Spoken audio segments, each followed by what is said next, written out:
우리 같이 묵상하고 기도하고자 합니다. 오늘 말씀 11절에 사도 바울이 터는 곧 예수 그리스도라고 말씀을 했습니다. 여기서 말하는 터라고 하는 말은 건축자가 집을 짓기 위해서 제일 먼저 하는 작업인데 기초를 닦는 것입니다. 그때 그 기초를 닦는 그 기초를 터라고 하는 거죠. 그 기초를 닦고 그 위에다가 건축을 하는 것입니다. 그 기초를 순 우리말로 터라고 하는 겁니다. 그러니까 터이신 예수님은 우리가 쌓아 올리는 모든 것들의 기초가 되는 분이시다. 아멘. 그런 말씀인 것입니다. 우리 믿음의 기초이기도 하고 우리 삶의 기초이기도 하고 우리 가정의 기초이기도 하고 우리 교회의 기초이기도 한 것입니다. 아멘.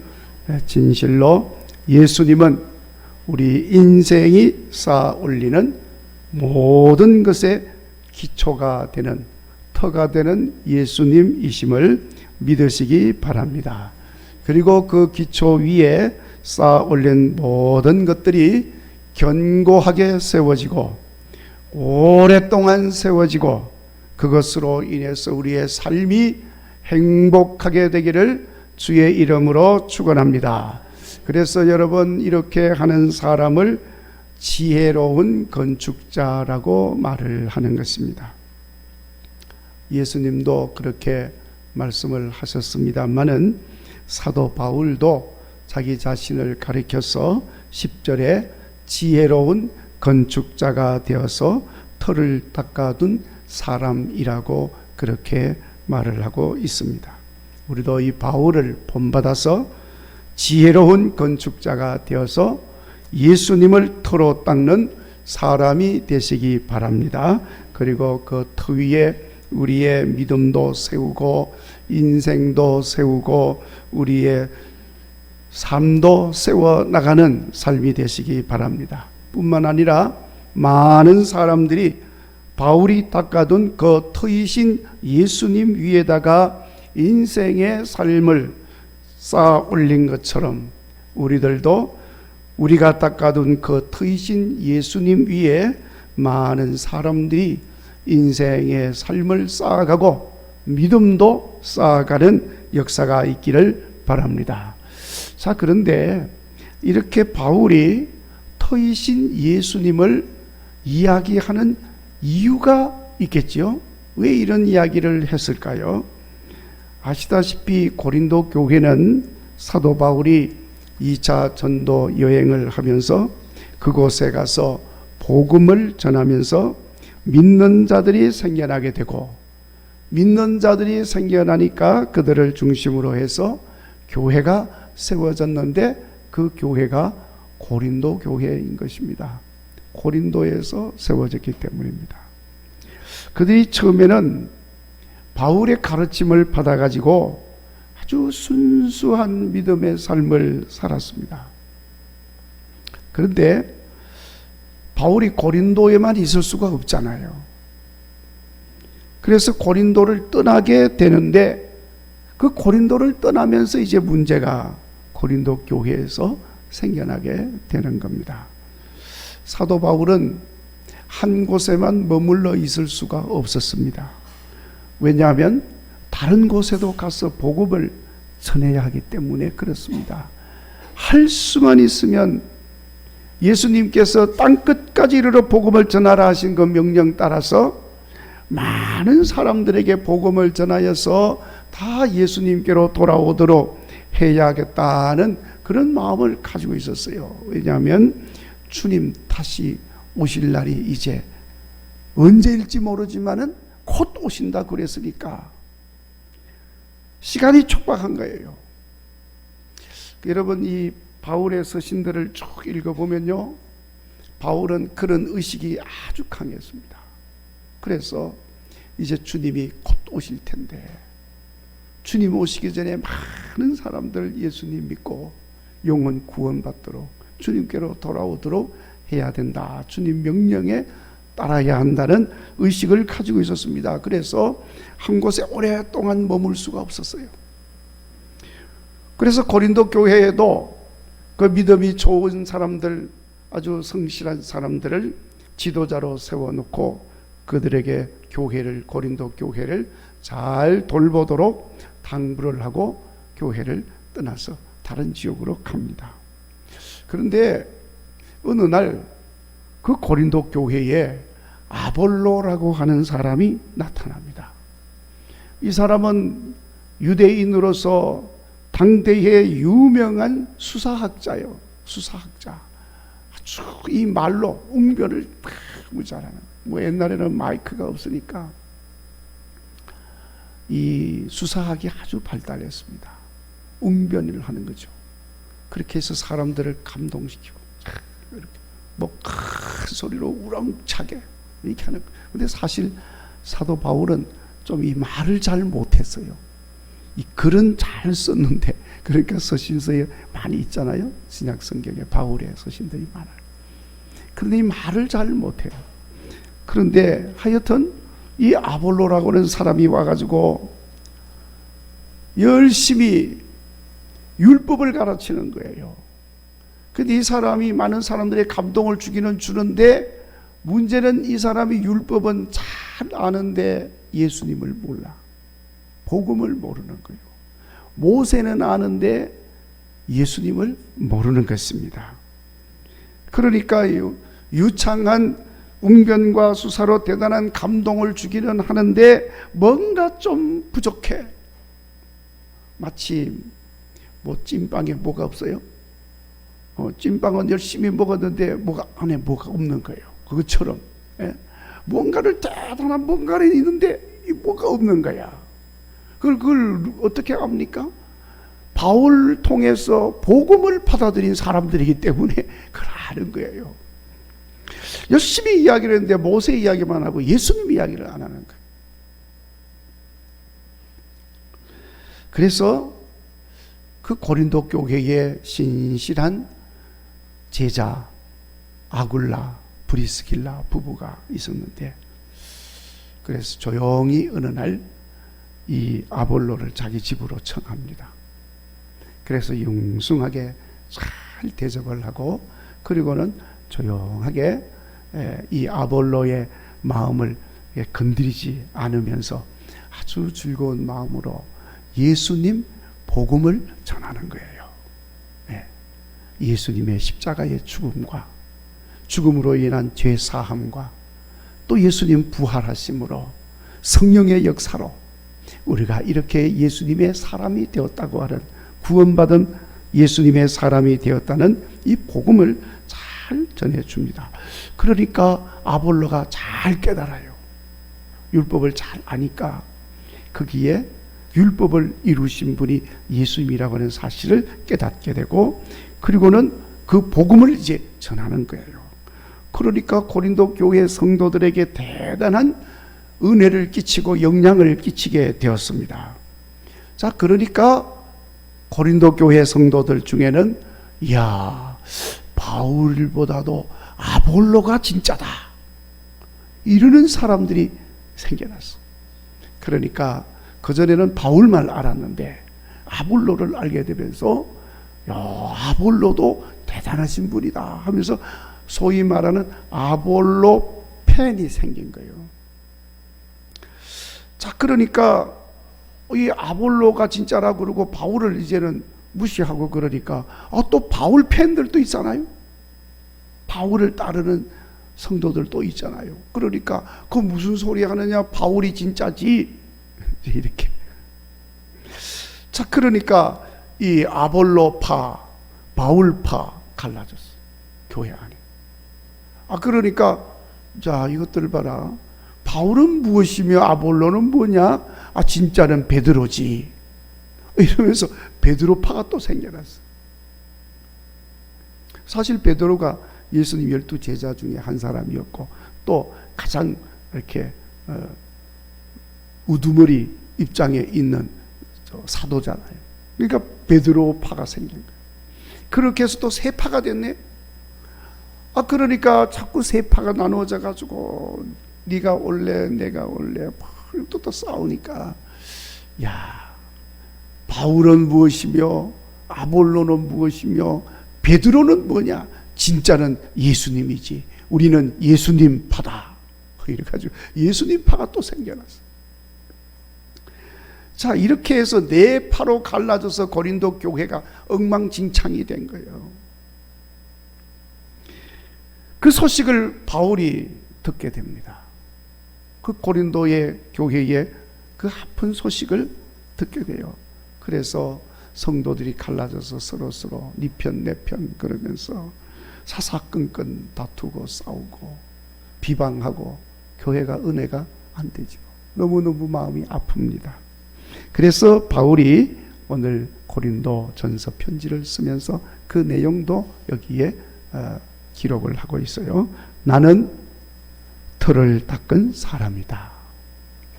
10절에 그 터는 예수님이시다. 이 말의 뜻은 아볼로니 바울이니 하는데 그들은 주께서 너희로 하여금 믿게 하려고 보낸 사역자 일꾼들일 뿐이다. 그러니까 밑에 보면은 집사라고 주석을 드러났는데 일을 맡은 사람이라는 거. 그냥 일을 맡은 일꾼일 뿐이다. 바울은 심었고 아볼로는 물을 주었다. 그리고 자라게 하시는 분은 하나님이시다.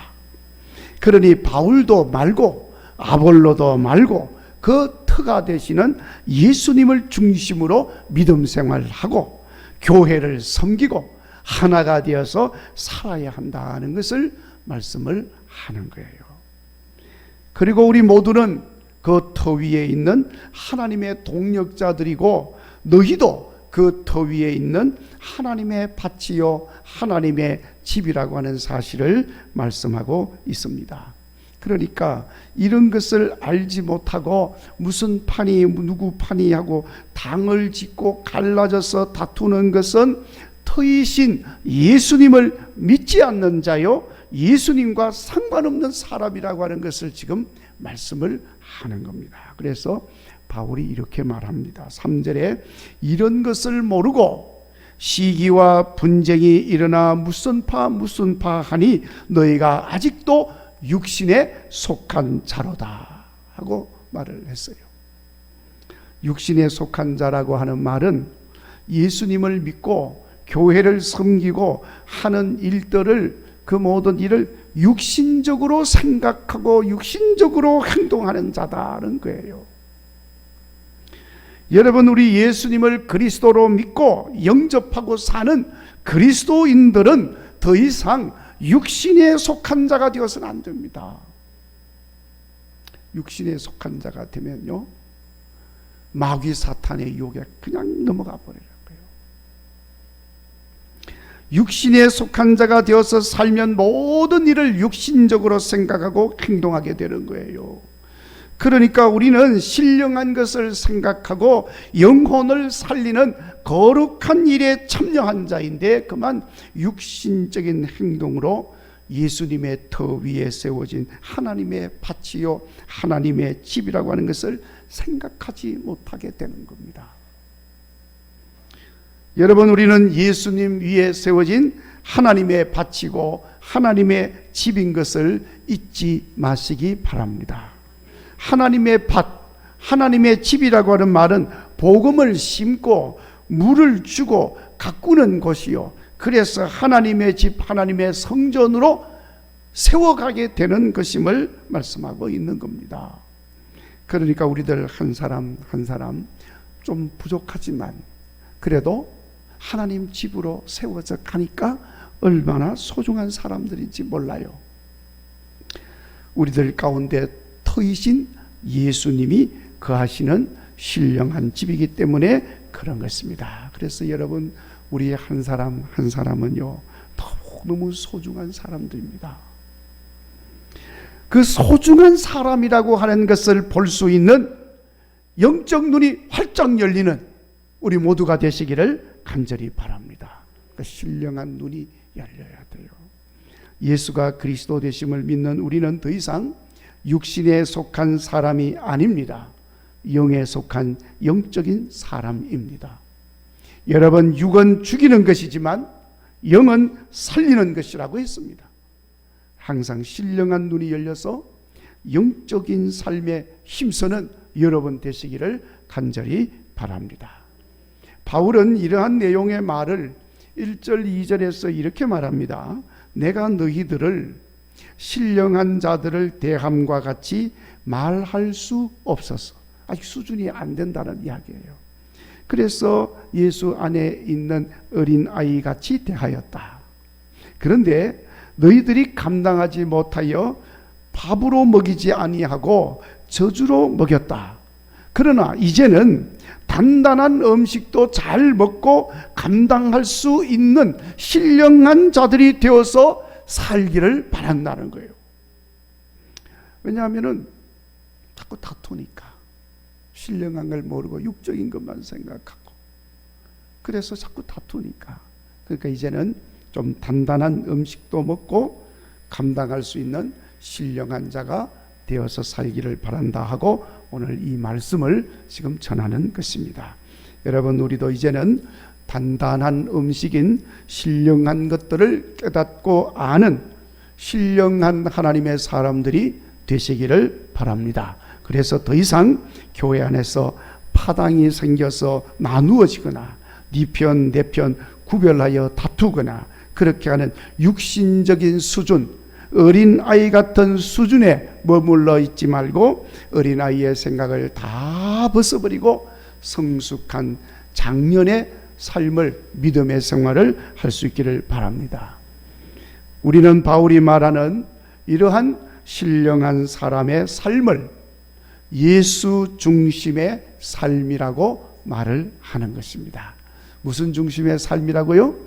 예수 중심의 삶입니다. 왜냐하면 그 모든 기초가 뭐라고 그랬어요? 예수님. 우리의 믿음의 터가 예수님이에요. 그러니까 자나깨나 모든 것이 예수님 중심이에요. 뭘 하든지 예수님. 여기 지금 예수님이 있나? 우리 대화 가운데 예수님이 있나? 우리가 하는 모든 일들 중에 예수님이 있나? 우리 찬양대원들 찬양하는 중에 여기 예수님이 계시나? 모든 것이 예수님 중심이 돼야 돼요. 무슨 일을 하든지, 먹을 때도, 음식을 먹을 때도 예수님 중심이 돼요. 우리가 먹거나 마시나 뭘 하든지 하나님 영광을 위하는 삶이 되어야 한다고 그랬는데 예수님 중심의 삶이 되어야 되는 거예요. 나도 그렇고 너도 그렇고 우리 모두는 터이신 예수님 위에 세워진 사람들입니다. 그러니까 무엇을 하든지 예수님으로 시작하고, 아멘, 예수님이 기초가 되고 예수님을 본받아서 행할 수 있기를 바랍니다. 그래야 어떻게 세워지든지 공적이 나타나게 된다고 그랬어요. 여기 공적이라고 하는 것은 행한 일을 말하는 것입니다. 그래서 그 공적이 나타날 때 불에 타서 없어지지 않는 공적이 나타나서 우리 주님 앞에 칭찬받고, 아멘, 상 받으시고, 아멘, 복된 삶을 사는 성도가 되어야 할 줄로 믿습니다.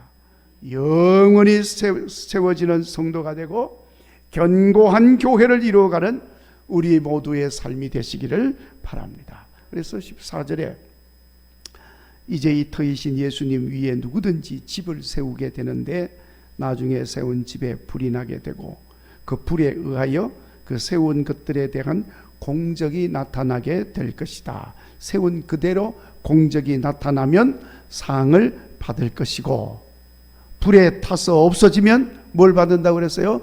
해를 받을 것이다.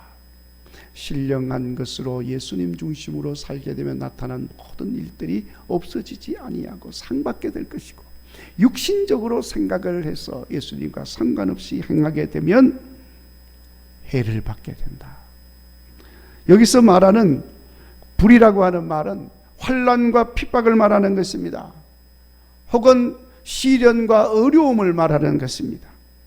우리 믿음 생활이라고 하는 것은 평상시에는 아무 문제가 없어요. 어려움이 오게 되고 환난이 겪게 되어지면 반드시 공적이 나타나게 된다는 것입니다. 경고하지 못한 믿음은 사라져 없어져 버리고 불에 타서 없어지는 거예요. 사라져 없어져 버리니 해만 받고 상도 없습니다. 그러나 예수님 중심으로 믿음 생활을 하면 환난이 와도 흔들리지 않고 없어지지도 않습니다. 그러면 주님 앞에 상을 받게 된다는 거예요. 아멘. 상 받으시기 바랍니다. 항상 터이신 예수님 위에 내 믿음 세우시고 예수님을 중심으로 해서 우리의 삶을 살아가고 예수님 모시고 교회도 섬기고 존귀한 성도들도 대하고 그래서 예수님 앞에 상 받는 믿음의 사람들이 되시기를 주의 이름으로 축원합니다. 이것을 위해서 우리가 기도해야 돼요. 여러분, 가게를 경영하는 사람이 있었는데 이 사람이 고민이 생겨가지고 존경하는 선생님을 찾아가서 하소연을 합니다. 선생님, 내가 10년 동안 가게를 경영해서 우리 집안 식구들이 다 이렇게 먹고 지금까지 잘 살아왔는데 어느 날 갑자기 저 가게, 우리 가게 앞에 우리하고 똑같은 가게가 하나 생겼습니다. 그래가지고 너무너무 힘듭니다 지금. 그러면서 어떻게 하면 좋을지 자문을 구했어요. 그러니까 그 선생님이 가만히 듣고 있다가 충고를 하는 거예요. 앞에 선 그 가게 주인을 두려워한다면은 너는 그를 증오하게 될 것이고 네가 그를 증오하게 되면 바로 자네가 파멸하는 원인이 되는 거야. 이해가 됐습니까? 그러면 어떻게 해야 돼요? 자기는 저 사람 지금 미워 죽겠는데 우리 가게를 자꾸 막 힘들게 만들고 나를 망하게 지금 만드는데 저 가게 미워 죽겠는데 어떻게 해야 됩니까? 매일 아침 가게에 나가면 자네 가게를 축복하고 그리고 돌아서서 길 건너 그 가게도 축복해 주게. 그러면서 아니 경쟁자요 나를 망하게 하는 자인데 어떻게 축복을 해줍니까? 그러니까 또 선생님이 말씀하는 거예요. 자네가 그에게 축복하는 것은 무엇이든지 자네에게 좋게 돌아올 것이야. 자네가 그에게 바라는 악은 무엇이든지 자네를 멸망시킬 걸세. 그렇게 말을 해준 거예요. 그러니까 이 사람이 그 말을 마음에 새기고 가서 열심히 처음에는 마지못해서 했겠지만 자꾸 하다 보니까 그것도 좋게 그렇게 되고 또 자기도 편안하잖아요. 그렇게 하기를 한 6개월이 지났어요. 6개월이 지나서 어느 날 이 사람이 다시 자기 선생님을 찾아옵니다. 그래서 이렇게 말을 합니다. 선생님, 걱정과 근심만 했다면 정말로 제가 이 가게를 닫을 뻔했습니다. 저도 병들어서 죽을 뻔했습니다. 그러나 선생님 말씀하신 대로 해서 갔더니 지금은 그 앞집에 그 가게를 제가 맡아가지고 2개 운영하고 있습니다. 그리고 경기도 많이 좋아졌습니다. 이렇게 말을 했다는 거예요. 여러분, 이거 입장 바꾸고 생각해 보세요. 이 사람도 저 앞에 새로 생긴 가게 때문에 막 괴로웠는데 그 앞에 가게도 열어놓고는 사실은 굉장히 괴로워서, 근데 이 사람은 선생님을 통해서 지혜로운 말을 들은 거야. 축복해 주라는 말을 들었잖아요. 근데 저 사람 그 말을 못 들은 거야. 그러니까 그는 망했고 이 사람은 그것까지 다 같이 인수해 가지고 2개를 운영하는 더블 복을 받았다는 거예요. 할렐루야. 그러니까 여러분, 인간의 마음 속에 있는 악인은 자기 자신을 파괴하고 이웃을 파괴합니다. 그러나 토이신 예수님 위에 세워진 성도가 가진 예수님의 마음은 서로를 축복하는 삶을 사는 거예요. 그래서 서로를 축복하며 살다 보니까 그 축복이 내게 돌아오네. 할렐루야. 그런 놀라운 은혜를 경험할 수 있는 여러분 되시기를 바랍니다. 그 사람이 어떤 사람입니까? 터이신 예수님 위에 내 인생을 세우고 믿음을 세워가는 사람이요, 예수님 중심의 삶을 사는 사람입니다. 그러나 그렇지 않은 사람은 육신적인 삶을 사는 거야. 육신에 속해서 육신적인 것만 생각하는 거야. 결국은 육은 어떻게 한다고 그랬죠? 망하고 영은 어떻게 한다고요? 살린다. 그렇게 되어지는 것입니다. 자, 그래서 여러분, 우리가 진정으로 터이신 예수님 위에 믿음을 세우고 신앙의 삶을 훌륭하게 살아가는 여러분들 되시기를 주의 이름으로 축원합니다. 오늘도 그걸 가지고 기도하시기를 바랍니다. 기도하겠습니다.